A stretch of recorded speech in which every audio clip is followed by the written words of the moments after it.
আপনাদের মধ্যে কারা কারা অপেক্ষা করে আছেন যে বন্দে ভারত স্লিপার আসবে আর সেটায় চড়েই আপনারা নর্থ বেঙ্গল যাবেন, শিলিগুড়ি যাবেন বা কামাখ্যা যাবেন সোজা?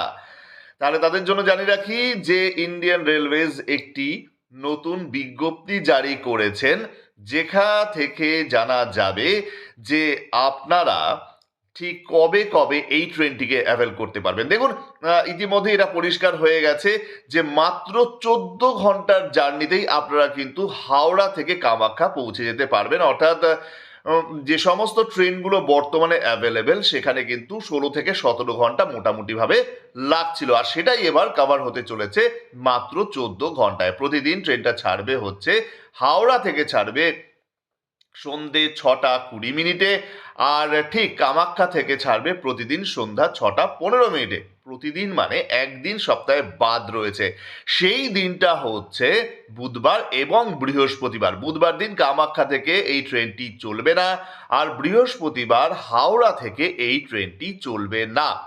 মাঝখানে বেশ কিছু স্টপেজেস নামও দিয়ে দেওয়া হয়েছে, এবং ভাড়ার ব্যাপারে তো আপনারা নিশ্চয়ই জেনে গেছেন, পড়ে নিয়েছেন এতদিনে, যে মিনিমাম ভাড়া 3 টিয়ারে পড়ছে 2300 টাকা। অর্থাৎ এরপর কিন্তু আপনাদের মানে একদিকে ভাড়া যেমন বাড়ছে, মানে মানে পকেটে যেমন একবার টান পড়বে, অন্যদিকে আপনারা কিন্তু একটু তাড়াতাড়ি মানে 2 ঘন্টা অন্তত তাড়াতাড়ি আপনারা পৌঁছে যেতে পারবেন হাওড়া থেকে কামাখ্যা বা কামাখ্যা থেকে হাওড়া। সুতরাং 2 ঘন্টা আপনাদের সেভ হচ্ছে। আর কি কি মানে কোন কোন স্টেশনে ট্রেনটি দাঁড়াবে সেটা লিস্ট দেখে নিন। আগামী 18 তারিখ এই ট্রেনটি উদ্বোধন করতে পারেন প্রধানমন্ত্রী নরেন্দ্র মোদী।